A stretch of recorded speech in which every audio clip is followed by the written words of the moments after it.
Friday classics.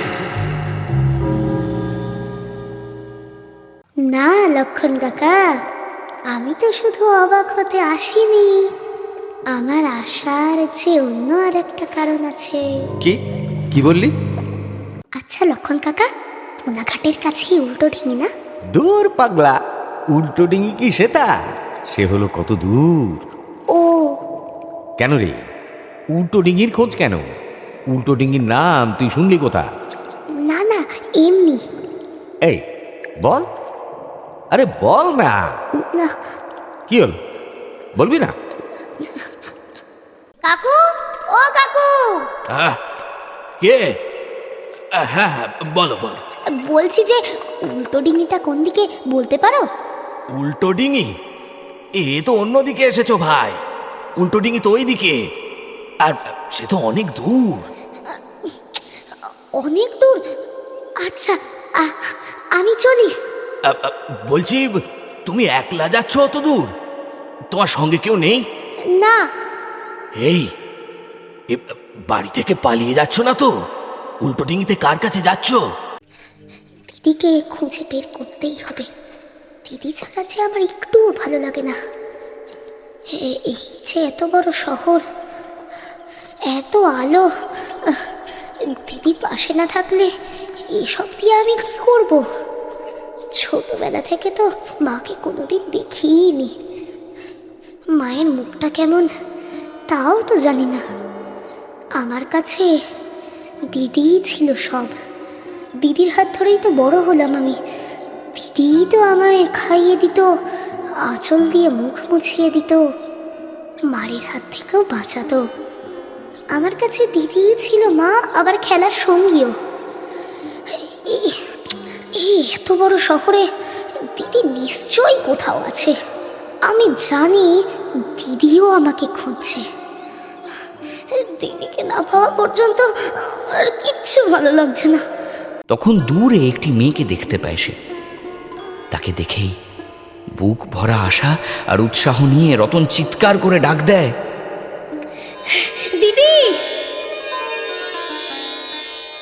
মেয়েটি পিছন ফিরে তাকাতেই রতন তাকে দেখে একেবারে দমে গেল। কারণ এ তো তার দিদি নয়। নিজের ভুল বুঝতে পেরে সে খুব লজ্জা পেল এবং গুটি গুটি পায়ে অন্যদিকে চলে যাওয়ার চেষ্টা করতেই চপলা দরজার কাছে এসে হঠাৎই থমকে দাঁড়িয়ে পড়ল। ওদিকে দিদিকে দেখে রতনের মুখ দিয়েও কোনো কথা বেরোলো না। দিদিকে দেখে সে এতটাই অবাক হয়েছে যে তাকে চিনতেই যেন রতনের কষ্ট হচ্ছে। তার মনে হলো দিদি যেন আগের চেয়ে অনেক বদলে গেছে, কেমন যেন অন্যরকম হয়ে গেছে। তারা দুজনেই বেশ কিছুক্ষণ চুপচাপ পাথরের মূর্তির মতো দাঁড়িয়ে রইল। কেমন আছিস ভাই? তুমি কেমন আছো দিদি? তোমায় কতদিন দেখি না। আয়, বড্ড রোগা হয়ে গেছিস। আয় আয় আমার সাথে, ভেতরে আয়। দিদি সেখানে যেতে পারবে না, আবার এখানেও বলবে তাকে থাকতে নেই। আচ্ছা ঠিক আছে, সে চলেই যাবে। বাবার মতো সেও আর কখনো দিদির নাম করবে না। আচ্ছা, আমি চলে যাব। রতন যদি দিদির দিকে তাকাতো তাহলেও দিদির চোখ দিয়ে যে বিরামহীন জল পড়ছিল তার আসল মানেটা হয়তো রতন বুঝতেই পারত না। বাসে করে যাস রতন, হেঁটে যাস না। দিদি, দিদি, বড় হয়ে আমি তোমাকে এখান থেকে ঠিক নিয়ে যাব। তখন আমি আর কারো কোনো কথা শুনবো না। আজ শুনবেন প্রেমেন্দ্র মিত্রের গল্প মহানগর। শুরু হচ্ছে মহানগর।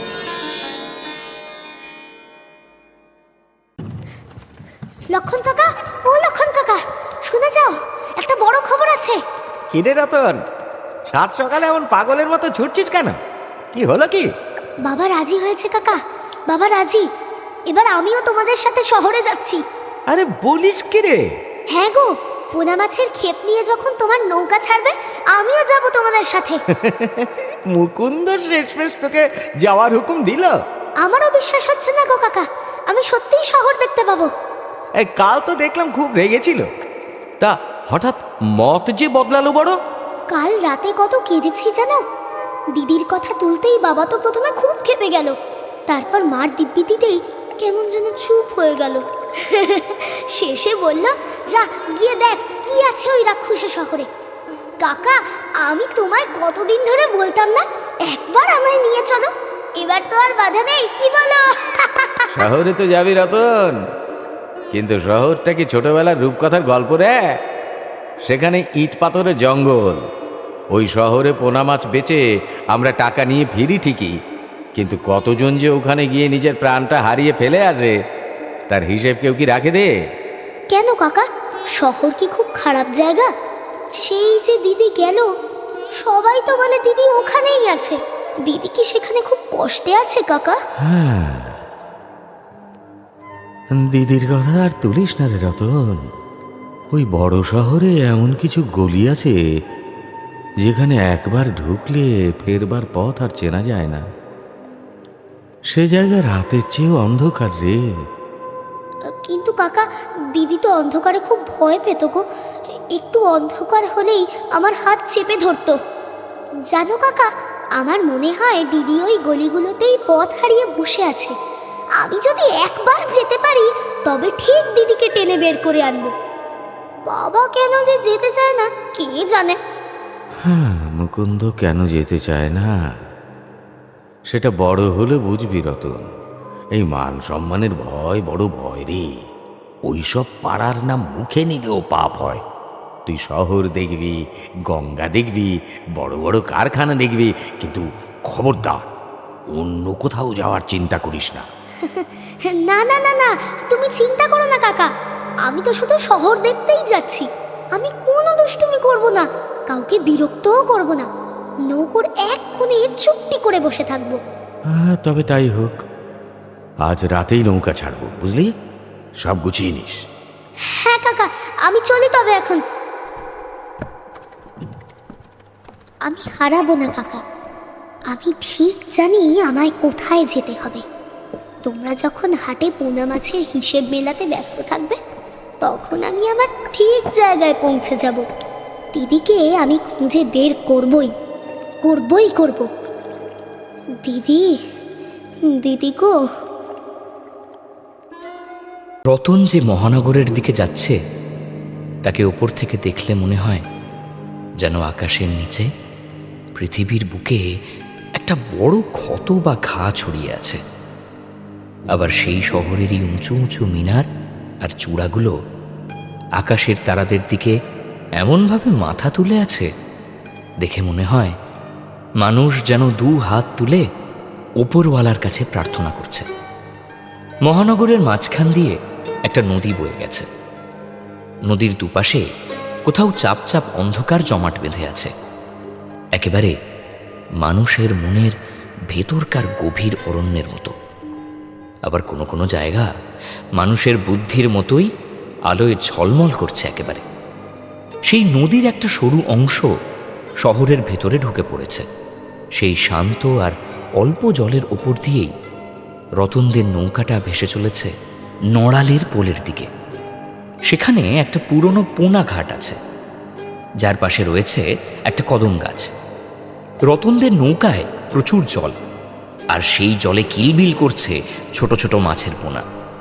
এই মাছগুলোই ঘাটে নিয়ে গিয়ে মেপে মেপে বিক্রি করা হবে। সময়টা আষাঢ় মাসের ভোরবেলা। বৃষ্টি নেই, কিন্তু আকাশ ঘন মেঘে ঢাকা। সূর্য পূব আকাশে উঠলেও মেঘের জন্য তার দেখা পাওয়া যাচ্ছে না। এই আবছা আলোয় চারপাশের গরিব এলাকাগুলোকে আরও বেশি পুরনো আর ভাঙাচোরা দেখাচ্ছে। নদীর ঘাটে তখনও কেউ স্নান করতে আসেনি। ধানের গোলাগুলো সব খালি পড়ে আছে।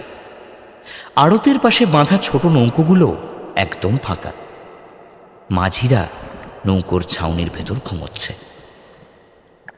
শুধু নৌকোর হালের কাছে বসে আছে মুকুন্দ, আর তার পাশে কখন যে রতন চুপি চুপি গিয়ে বসেছে তা কেউ খেয়াল করেনি।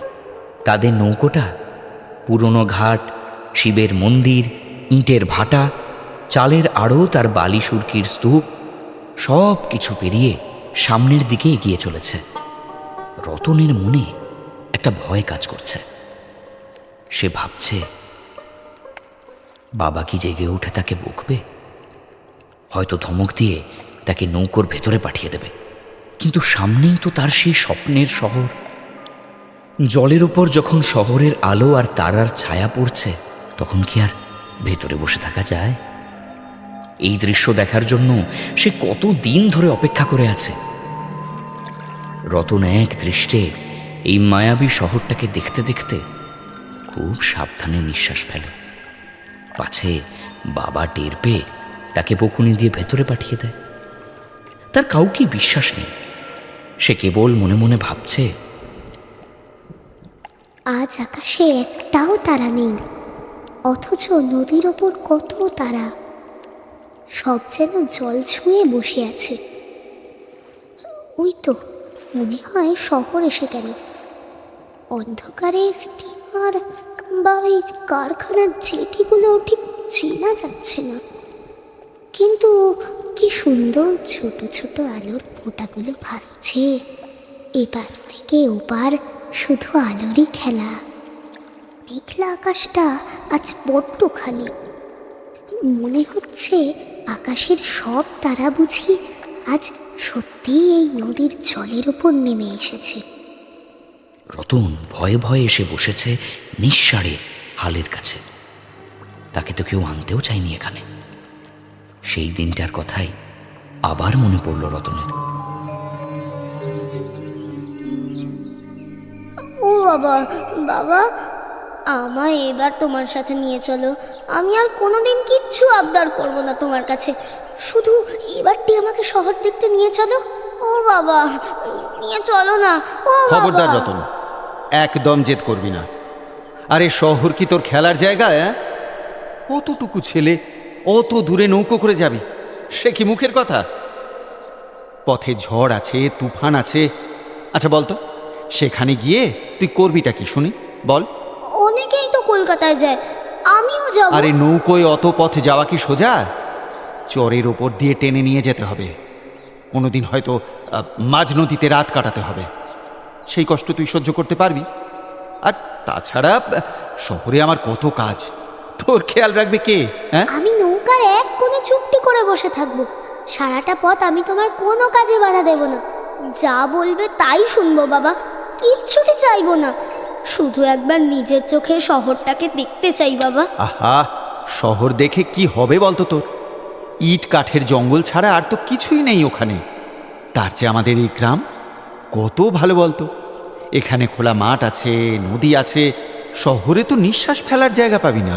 শুনেছি ওখানের বাড়িগুলো নাকি মেঘ ছুঁয়ে থাকে বাবা। কত বড় বড় সব জাহাজ চলে, আকাশে নাকি রাতেও আলো জ্বলে। রূপকথার গল্পের চেয়েও নাকি অদ্ভুত সেই শহর। আমি শুধু একবার সেই রূপকথার শহরকে নিজের চোখে দেখবো বাবা। আমায় নিয়ে চলো না বাবা, নয়তো আমি ভাত খাবো না আজ থেকে। উফ, ঠিক আছে ঠিক আছে, চ। কিন্তু রতন, নৌকোয় পা রাখার আগেই বলে দিচ্ছি, খবরদার, পথে যদি তিল পরিমাণ দুষ্টুমি করেছিস বা আমাকে বিরক্ত করেছিস, তবে কিন্তু মাঝপথেই তোকে নামিয়ে দিয়ে আসবো। রক্ষে পাবি না তখন। কে, মনে থাকবে তো? হ্যাঁ থাকবে বাবা, সব মনে থাকবে। আমি একদম লক্ষ্মী হয়ে থাকবো, কাউকে বিরক্ত করব না, কাউকে কিছু জিজ্ঞেসও করব না। তুমি যা যা করতে বলবে তাই করবো বাবা। আমি শুধু একবার তোমার সাথে যেতে চাই। এই মহানগরে রতনের আসার একটা গোপন কারণ তো আছেই। তবে সেই কথা এখন থাক। রতনকে কেউ আলাদা করে খেয়াল করছে না, আর দেখলেও কেউ তেমন একটা পাত্তা দিচ্ছে না। আর সেও একদম চুপচাপ এক জায়গায় বসে আছে। ধীরে ধীরে অন্ধকার কেটে রোদ ফুটে উঠল। নদীর রেখাটা এবার পরিষ্কার বোঝা যেতে লাগলো। প্রথমে চারপাশটা আবছা কুয়াশায় ঢাকা ছিল। মনে হচ্ছিল যেন কেউ মনের খেয়ালে ক্যানভাসের ওপর রঙের ছোপ দিয়ে রেখেছে। কোথাও রঙটা একটু ঘন, কোথাও আবার হালকা, কিন্তু তখনও কোনো কিছুর নির্দিষ্ট চেহারা বোঝা যাচ্ছিল না। ঠিক যেন মহাকাশের ধোঁয়াটে কোনো জগৎ থেকে রতনের চোখের সামনেই কেউ একটা নতুন পৃথিবী তৈরি করে দিতে লাগলো। আকাশের গায়ে যা এতক্ষণ কালো একটা তুলির টানের মতো দেখতে লাগছিল, দেখতে দেখতে সেটাই এবার মস্ত বড় একটা জাহাজ হয়ে উঠল। জাহাজের জট পাকানো মাস্তুলগুলো মেঘলা আকাশের দিকে এমনভাবে উঠে আছে যেন এক একটা ছোটখাটো জঙ্গল, আর তার নোঙরের বিশাল শিকলগুলো প্রকাণ্ড অজগর সাপের মতো জলের নিচে নেমে গেছে। সেই রাক্ষসে জাহাজের তলা দিয়ে রতনদের নৌকোটা যখন ভয়ে ভয়ে যাচ্ছিল, তখন মনে হচ্ছিল ওটা যেন শোলার তৈরি একটা ছোট্ট খেলনা। নদীর অন্য ধারে এতক্ষণ যে ঘন কুয়াশা ছড়িয়েছিল, সেই কুয়াশাই এবার আস্তে আস্তে সরে গিয়ে জেটির চারপাশে ভিড় করে থাকা কতগুলো নৌকা হয়ে গেল। নদীর দুপারে কলকারখানার বিশাল সব শরীর জেগে উঠল। দুই তীরেই বড় বড় জাহাজের আশেপাশে ছোট ছোট মাছ ধরার ডিঙি, নৌকো, স্টিমার আর লঞ্চ এই সব গিজগিজ করছে। এটাই সেই মহানগর। ভয়ে বিস্ময়ে হাঁ হয়ে গিয়ে রতন এই প্রথমবার শহরের রূপ দেখে একেবারে থমকে গেল। ওদের নৌকাটা এবার একটা বাঁক নিয়ে নদীর একটা শাখার ভেতর ঢুকে পড়ে পুরনো একটা শহরতলির দিকে এগিয়ে চলল। এই পুরনো আর ভেঙে চুরে যাওয়া এলাকাটা দেখে রতনের মনে একটু ভরসা হলো। আসলে বড় নদীতে মহানগরের ওই ভয়ঙ্কর রূপ দেখে সে সত্যিই খুব ঘাবড়ে গিয়েছিল। নদীর পরের বাঁকটা ঘুরতেই নড়ালের পোল দেখা গেল। মুকুন্দ এবারে জোরে হাঁক দিয়ে নৌকার সবাইকে জাগিয়ে তুলল। ওরে ওঠ ওঠ, সব আলসেমি ঝেড়ে এবার ওঠ। বেলা কত হলো খেয়াল আছে? ওরে ও লক্ষণ, কানাই, এই বলাই, আরে তোল সবটা, শহর যে দোরগোড়ায় এসে গেল রে। ওঠ ওঠ ওঠ ওঠ। রাতটা যেন চোখের পলকে কেটে গেল গো মুকুন্দদা, শরীরটা জুত দিচ্ছে না একদম। আর বলিস না, সারা রাত নৌকোরেই দুলুনিতে কি আর ঘুম হয়? তবে হ্যাঁ, শহরের গুম গুম শব্দ এখন কানে আসছে বটে। অনেক হয়েছে, অনেক হয়েছে, এবার কাজে হাত লাগা। ওই দেখ, পূব আকাশ কেমন ফর্সা হয়ে এলো। আর দেরি করলে ঘাটে জায়গা পাবি না। আচ্ছা, ব্যস্ত হয়েও না মুকুন্দদা।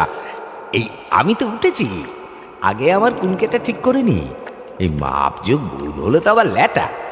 চাল ডালের হিসেবটা আগে মিলিয়ে নিতে হবে তো। তোরে লক্ষণ, ওসব হিসেব পরে হবে খন, আগে নোঙরটা তোলার ব্যবস্থা কর।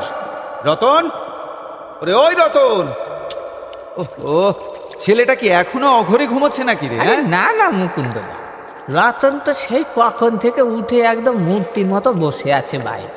ওর চোখে কি আর ঘুম আসে? ওই তো দেখা যাচ্ছে, ধোঁয়া উঠছে আকাশে, কত বড় বড় চিমনি। কিরে রতন, খুব আনন্দ হচ্ছে শহর দেখে? এই তো আর একটুখানি, তারপরেই তোর ওই স্বপ্নের কলকাতা। হ্যাঁ হ্যাঁ বাবা, ভালো, খুব ভালো। বড় অদ্ভুত এই শহরটা, ঠিক যেমনটা ভেবেছিলাম তার চেয়ে অনেক বেশি অন্ধকার, আবার অনেক বেশি আলো। বলো। আরে কি দেখছিস কি অত চোখ বড় বড় করে? অত অবাক হওয়ার কিছু নেই রে পাগলা। দুদিন থাকলেই দেখবি সব একঘেয়ে লাগছে। না লক্ষণ কাকা, আমি তো শুধু অবাক হতে আসিনি, আমার আসার যে অন্য আর একটা কারণ আছে। কি বললি? কিছু বললি নাকি রতন? কই না বাবা, কিছু না। আমি ভাবলাম বুঝি।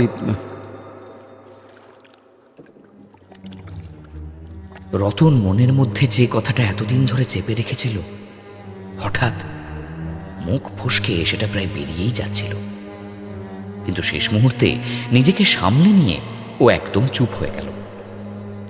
ওর ঠোঁট দুটো সরু আর ছোট, আর সেই চাপা ঠোঁটের আড়ালে যে কি এক কঠিন জেদ বা সংকল্প লুকিয়ে আছে, সেটা বাইরের কেউ টেরও পায় না।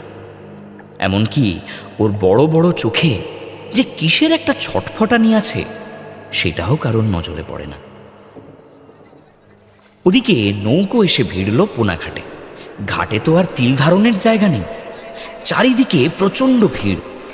দূর দূরান্ত থেকে ভারীরা এসেছে বাঁকের দুপাশে মাটির হাঁড়ি ঝুলিয়ে। তারা পোনার চারা নিয়ে যাবে। সেই ভিড়ের মধ্যেই নদীর পাড়ের কাদার ওপর সব দোকান বসে গেছে। কেউ পান বিড়ি বিক্রি করছে, কেউ আবার তেলে ভাজা চপ ফুলুরি নিয়ে বসেছে। এরই মধ্যে সরকারি লোকেরা ঘুরে বেড়াচ্ছে খাজনা বা পাওনা আদায় করবার জন্য। আর দালালদের তো বিরাম নেই, তারা সমানে হাঁকডাক করে খদ্দের ধরছে।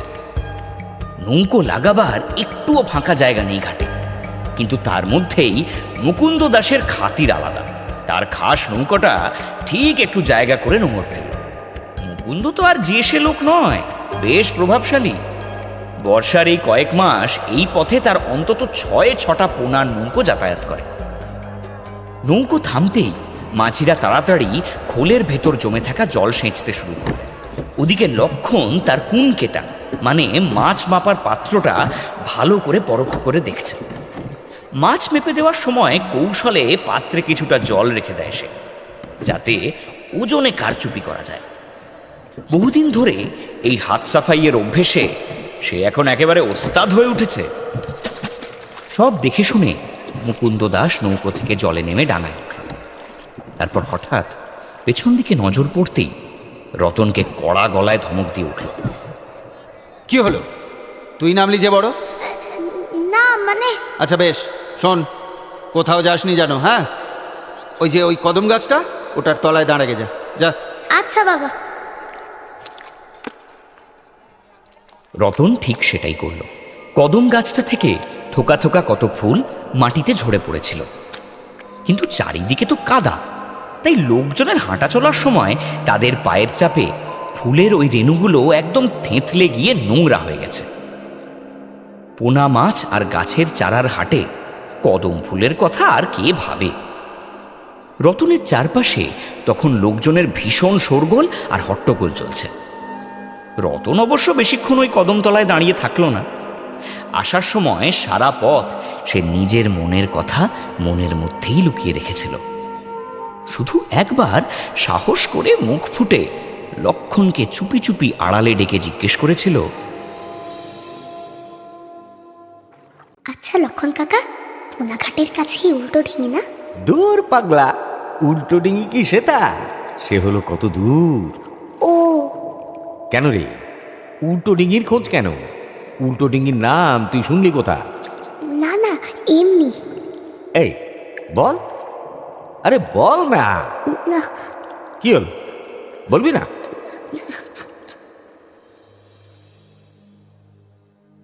রতন কিন্তু তারপর থেকে একদম মুখে কুলু পাঁটল। ওর মনে যে কি চলছে সেটা বের করার সাধ্য কারণ নেই। কদমতলায় দাঁড়িয়ে ও উৎসুক চোখে চারপাশটা একবার দেখে নিল। বাবা তখন নিজের কাজে ভীষণ ব্যস্ত। সেই ফাঁকে রতন চুপি চুপি রাস্তায় বেরিয়ে পড়ল। কাউকে যে কিছু জিজ্ঞেস করবে সেই সাহসটুকুও ওর নেই, তাই যেদিকে চোখ যায় সেদিকেই হাঁটতে শুরু করলো। এই বিশাল শহরে কত মানুষ কত কিছুর খোঁজে আসে, কেউ টাকার জন্য, কেউ নামের নেশায়, কেউ বা পুরনো সব কষ্ট ভুলে থাকতে চায়। কিন্তু রতনের মতো এই অসহায় ছেলেটা এখানে কি খুঁজছে? এই মানুষের জঙ্গলে ও নিজের মনের মতো কাউকে বা কিছু একটা খুঁজে পাবে বলে আশা করছে। ওর সাহস তো কম নয়। হাঁটতে হাঁটতে রতন অনেকটা দূরে চলে গেল। তারপর হঠাৎ একসময় ওর মনে হলো, আদেও আমি ঠিক যাচ্ছি তো? কোথায় আমি আছি বুঝতেই তো পারছি না। কাউকে একটা জিজ্ঞাসা করলে হয়। ওই তো ওই লোকটা যাচ্ছে, ওই লোকটাকেই জিজ্ঞাসা করি। কাকু, ও কাকু। কে? হ্যাঁ হ্যাঁ, বলো বলো। বলছি যে উল্টো ডিঙিটা কোন দিকে বলতে পারো? উল্টো ডিঙি? এ তো অন্যদিকে এসেছো ভাই। উল্টো ডিঙি তো ওই দিকে, আর সে তো অনেক দূর। অনেক দূর? আচ্ছা আমি চলি। বলছি, তুমি একলা যাচ্ছ অত দূর? তোমার সঙ্গে কেউ নেই? না। এই বাড়ি থেকে পালিয়ে যাচ্ছ না তো? উল্টো ডিঙিতে কার কাছে যাচ্ছ? সেখানে আমার দিদি থাকে। তারপর তাড়াতাড়ি সেখান থেকে চলে যায়। লোকটা যদি আরো কিছু জিজ্ঞেস করে, যদি ধরে নিয়ে যায় তার বাবার কাছে, তবে রতন মিথ্যে বলেনি, সে তার দিদির খোঁজেই এসেছে। হাঁটতে হাঁটতে আপন মনে সে বলল, বাবা বলেছিল বটে শহরটা মস্ত বড়, তা বলে এত বড়, এত মানুষ, এত ভিড়, এখানে তো মানুষ নিজেকেই হারিয়ে ফেলে। আমি তো ভাবতাম শহর মানেই আমার দিদি। বাড়িতে থাকতে মনে হতো একবার এই কলকাতায় পা রাখতে পারলেই বুঝি দিদির দেখা পেয়ে যাব। ওই আকাশ ছোঁয়া বাড়িগুলো আর এই ধোঁয়ায় ঢাকা রাস্তাগুলো কি আমায় দেখে হাসছে? সবাই যেন বলছে, ওরে পাগল ছেলে, এই অতল সমুদ্রে তুই তোর দিদিকে খুঁজবি কি করে? আমাকে নিয়ে ওরা ঠাট্টা করছে, তাই না? হাসুক, যে যত খুশি হাসুক, আমি একদম ভয় পাবো না। আমার মন বলছে দিদি এখানেই কোথাও আছে, এই শহরের কোনো একটা গলিতে, কোনো একটা ঘরে হয়তো আমার জন্যই পথ চেয়ে বসে আছে। লোকে বলে এই শহরে নাকি মানুষ নিজের আত্মাকেই হারিয়ে ফেলে, কিন্তু আমি জানি আমি আমার দিদিকে ঠিক খুঁজে বার করবই করব। দিদিকে না নিয়ে আমি কিছুতেই ফিরছি না। একটা ছোট বাচ্চার বিশ্বাসের কি কোনো শেষ আছে? সে মনে মনে ঠিক বিশ্বাস করে নিয়েছে যে সে দিদিকে খুঁজে পাবেই। তবে সে এটাও খুব ভালো করে জানে যে দিদিকে খুঁজতে বেরোনোর কথা আর কাউকে বলা যাবে না, কারণ সে দেখেছে যে বাড়িতে তার দিদির নাম নেওয়া পর্যন্ত বারণ। সে বুঝতে পেরেছে যে সবাই দিদির ওপর রেগে আছে বা কোনো কারণে দিদির কথা বলা বন্ধ করে দিয়েছে। তাই তো সে সারাটা পথ নিজের মনের কথা মনের মধ্যেই চেপে রেখে এসেছে, কাউকে কিচ্ছুটি জানতে দেয়নি। একদম একা একা বাড়ি থেকে বেরিয়ে পড়েছে তার হারিয়ে যাওয়া দিদিকে খুঁজে বের করবার জন্য। উল্টো ডিঙির পথে যেতে যেতে নিজেকে শক্ত করে সে। দিদিকে খুঁজে বের করতেই হবে। দিদি ছাড়া যে আমার একটুও ভালো লাগে না। এই যে এত বড় শহর, এত আলো, দিদি পাশে না থাকলে এসব দিয়ে আমি কি করব? ছোটবেলা থেকে তো মাকে কোনোদিন দেখিনি। মায়ের মুখটা কেমন তাও তো জানি না। আমার কাছে দিদিই ছিল সব। দিদির হাত ধরেই তো বড় হলাম আমি। দিদিই তো আমায় খাইয়ে দিত, আঁচল দিয়ে মুখ মুছিয়ে দিত, মায়ের হাত থেকেও বাঁচাতো। আমার কাছে দিদিই ছিল মা, আবার খেলার সঙ্গীও। এই এত বড় শহরে দিদি নিশ্চয়ই কোথাও আছে।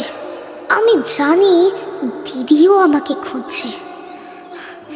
দিদিকে না পাওয়া পর্যন্ত আর কিচ্ছু ভালো লাগছে না। না না, বাঁচালেই।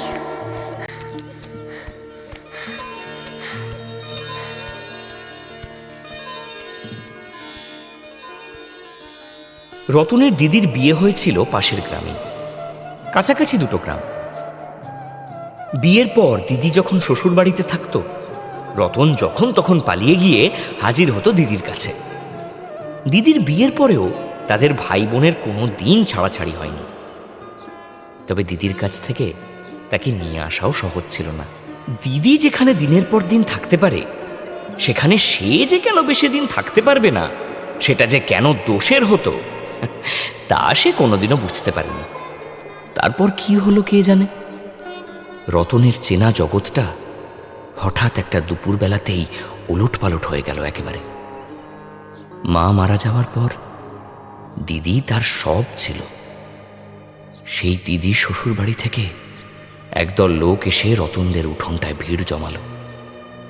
গ্রাম ভেঙে মানুষ এলো তামাশা দেখতে, সাথে এলো থানার চৌকিদার। রতন অবাক হয়ে সেদিন দেখেছে তাদের শান্ত ঘরটা কেমন করে যেন এক রণক্ষেত্র হয়ে উঠেছিল। আরে ভাই, কাণ্ডটা তো ছোটখাটো নয়। মুকুন্দর মেয়ের শ্বশুর বাড়ির লোক বলছে ঘরের বউ নাকি উধাও। এই থানা পুলিশ পর্যন্ত গড়িয়েছে যখন, তখন আর কি চাপা থাকে? ঘরের লক্ষ্মী এভাবে মাঝরাতে নিরুদ্দেশ হয় কি করে? নিশ্চয়ই কোনো ব্যাপার আছে। কলঙ্ক কি আর সহজে মোছে? আমরা তো আর কোনো কমতি রাখিনি মুকুন্দবাবু, কিন্তু আপনাদের মেয়ের মন কোথায় ছিল তার আমরা কি জানি? মাঝরাতে দরজা খোলা, বিছানা খালি। ওরে বাবা, আমার মা অমন মেয়ে নয়, মা নেই ওর। আমি তোকে মানুষ করেছি, ও তো সোনার টুকরো মেয়ে। আপনাদের কি মনে হয় আমরা ইচ্ছে করে তাকে তাড়িয়েছি? হাহ, শুনুন শুনুন, লোক হাসাতে আমাদের বয়ে গিয়েছে। তোমরা কি একবারও খুঁজে দেখলে না? মুকুন্দবাবু, কান্নাকাটি পরে হবে, এখন আসল কথা বলুন। মেয়েকে আপনি খুঁজবেন তো নাকি? দেখি দেখি একটু যেতে দাও না গো আমাকে। বাবা, ও বাবা, তোমরা এখানে দাঁড়িয়ে শুধু কথা বলছো কেন? দিদি একা কোথায় গেছে? তোমরা যাচ্ছ না কেন ওকে আনতে? বাবা তুই ভেতরে যা বাবা, এটা বড়দের কথা, এখানে তোর থাকবার দরকার নেই। যা যা যা যা যা বাবা, ভেতরে যা যা। কেন থাকবো না? দিদি তো একা একা কোথাও যায় না। অন্ধকার হলে ওর তো বড্ড ভয় করে। ও বাবা, দিদি কোথায় গেল বলো না, বলো না। মনে হয় ওরা শহরে পালিয়ে গেছে। সেখানে একবার হারিয়ে গেলে আর পাওয়া যায় না। কেন পাওয়া যাবে না? তোমরা সবাই গেলে ঠিক পাওয়া যাবে। দিদি কি আমাদের ডাকছে না? ও বাবা, দিদি না থাকলে আমাকে কে খাইয়ে দেবে? কে মারের হাত থেকে বাঁচাবে? দিদি তো আমার মার মতো। মা নেই বলে দিদিই তো আমায় বুকে আগলে রাখতো। তোমরা যাও না বাবা, দিদিকে নিয়ে আসো না। আরে ওর কথা ছাড়ুন, ও তো কচি ছেলে। আপনাদের মেয়ে কোথায় গেছে তা কেউ জানে না। মহানগরের ভিড়ে সে কি আর ফেরার রাস্তা চেনে?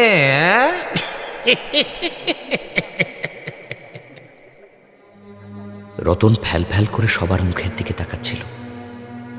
বড়রা সবাই এমন পাথরের মূর্তির মতো কেন দাঁড়িয়ে আছে সেটাও কিছুতেই বুঝতে পারছিল না। যেখানে ওর দিদিকে কেউ ধরে নিয়ে গেছে, এমন কথা শোনার পর তো সবার চিৎকার করে ছুটোছুটি করবার কথা, দিদিকে খুঁজতে বেরোনোর কথা, কিন্তু সবাই চুপ। রতন ভাবছিল ওই মহানগর, যার কথা সে এতদিন রূপকথার মতো শুনে এসেছে, সেই শহরটাই কি তবে তার দিদিকে গিলে ফেলল? দিদি কি এখন কাঁদছে? ওই লোকগুলো দিদিকে কেন ধরে নিয়ে গেল? বাবা কেন শুধু শুধু কাঁদছে?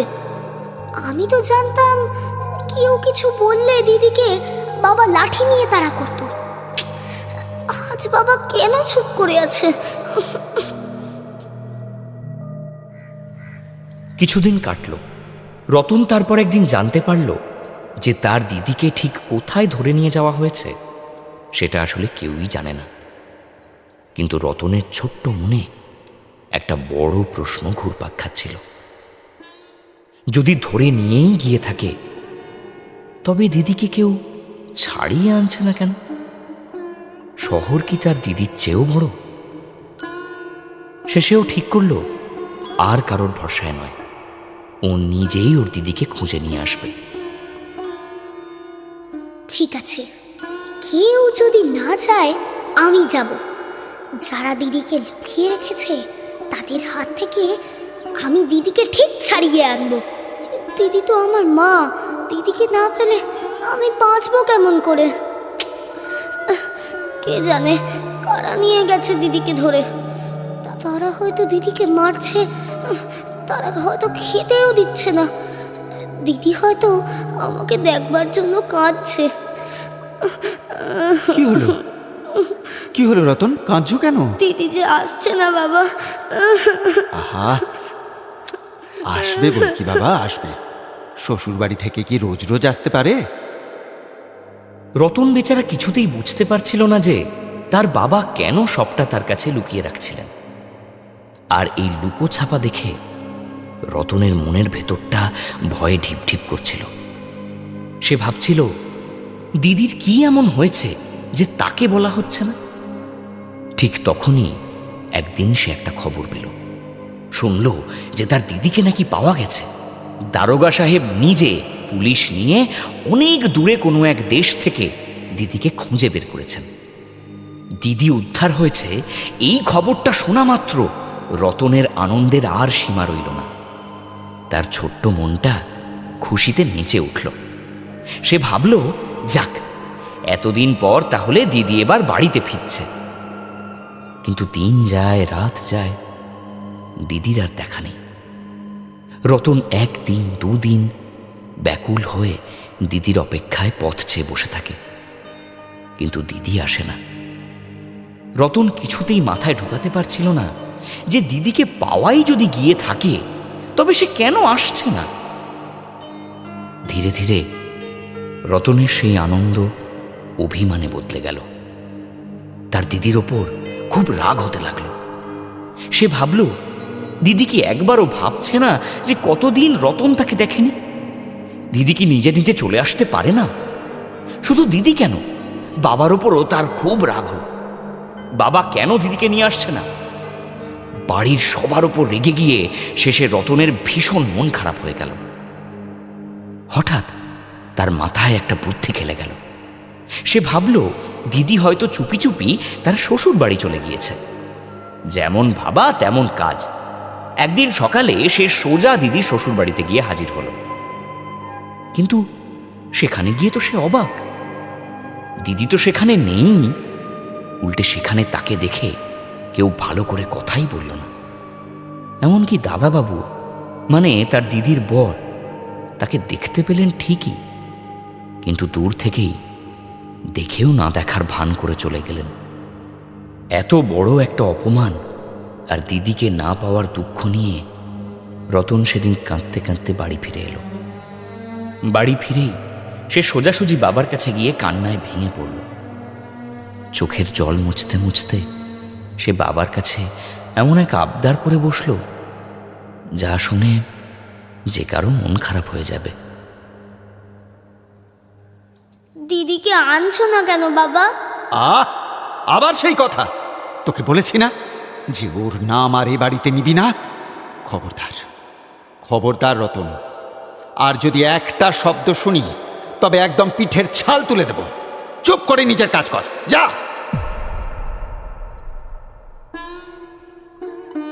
মুকুন্দর ওই চড়া গলা আর কড়া ধমক শুনে বেচারা রতনের বুকটা ভয় দুরু দুরু করে উঠেছিল।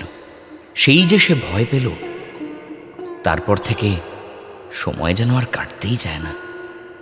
দিন যায়, মাস ঘুরে যায়, কিন্তু দিদি আর ফেরে না। এদিকে গ্রামের লোকের মুখে মুখে কত কথা, তারা আড়ালে আবডালে কানাকানি করে বেড়ায়। কেউ বলে দিদি নাকি আর কোনোদিনও ফিরবে না, আবার কেউ কেউ বলে দিদি নাকি কোথাও হারিয়ে গেছে। রতন শুধু পথ চেয়ে বসে থাকে, কিন্তু দিদির আর দেখা মেলে না। বাবা রতন, মুকুন্দ ঠিকই করেছে রে। যে মেয়ে একবার ঘরের বাইরে পা বাড়ায়, সে কি আর এই ভিটে পা রাখার সাহস পায়? ওরে পাগল ছেলে, ওসব আশা ছেড়ে দে। তোর দিদি এখন অন্য জগতের মানুষ। মায়ার বাঁধন ছিঁড়ে গেছে। তোমরা কেউ কিচ্ছু বোঝো না। তোমরা কেউ ওকে ডাকতেও চাওনি, আদর করে ফিরিয়েও আনেনি।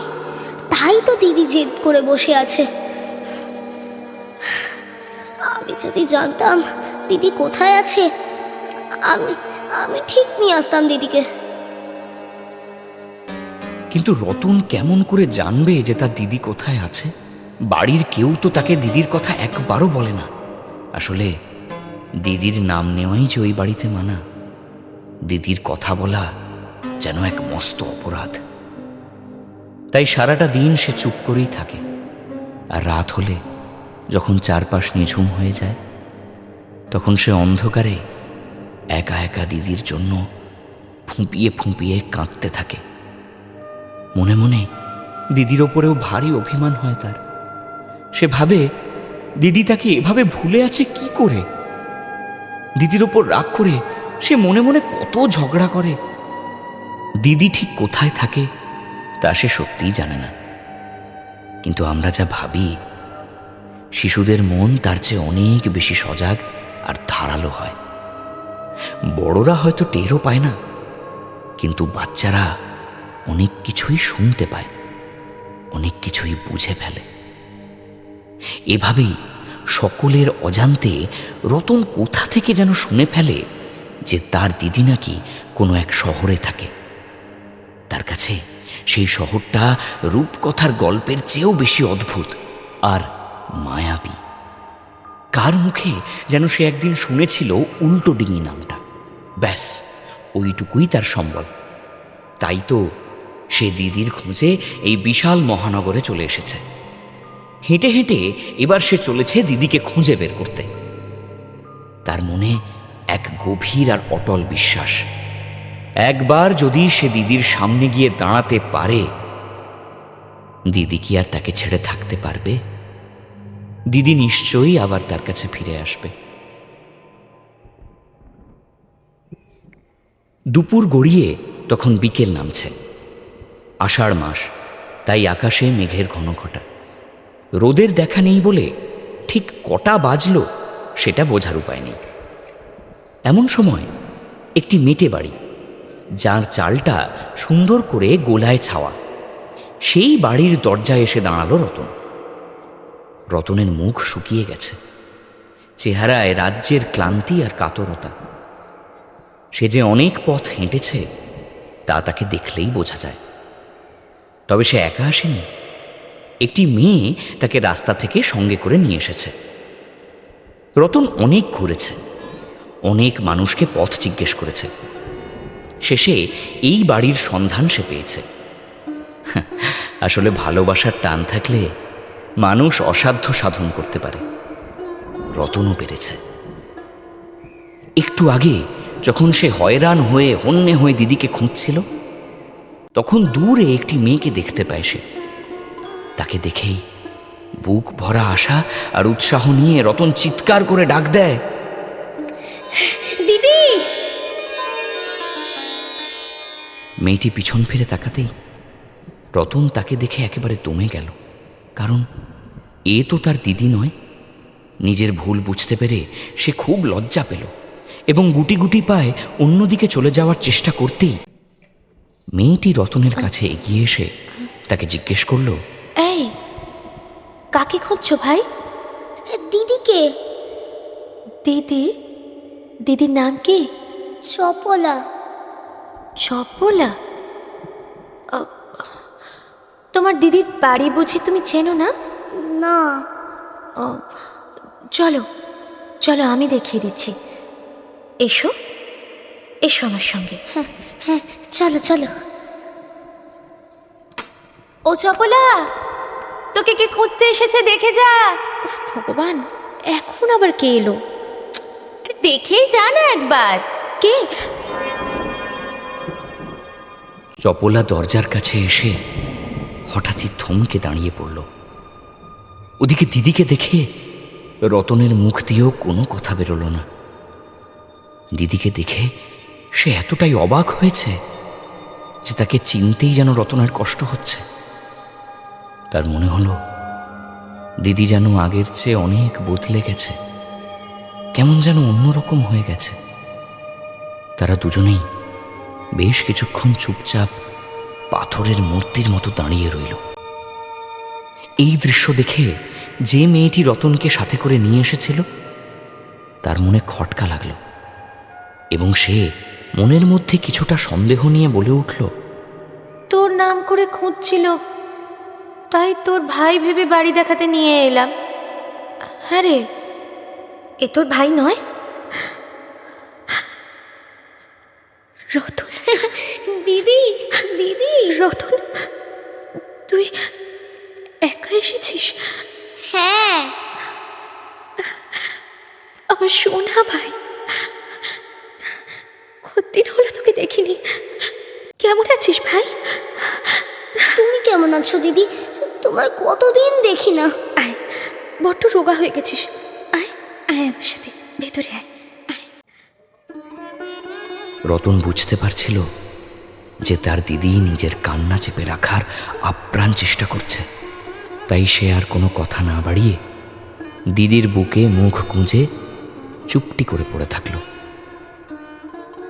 এই এত বড় শহরের রাস্তাঘাটে শুধু ধুলোবালি, আকাশে সারাক্ষণ ধোঁয়া উঠছে, আর বাতাসে যেন বিষ মিশে আছে। এখানে মানুষের মনের আশাও মাঝে মাঝে পূরণ হয়। মনের কোণে যা পাওয়ার ইচ্ছে জাগে, চোখের সামনে কখনো কখনো তার দেখা মেলে। কিন্তু মুশকিল হলো, অনেক দিনের কাঙ্ক্ষিত কোনো জিনিস হাতে পাওয়ার পরও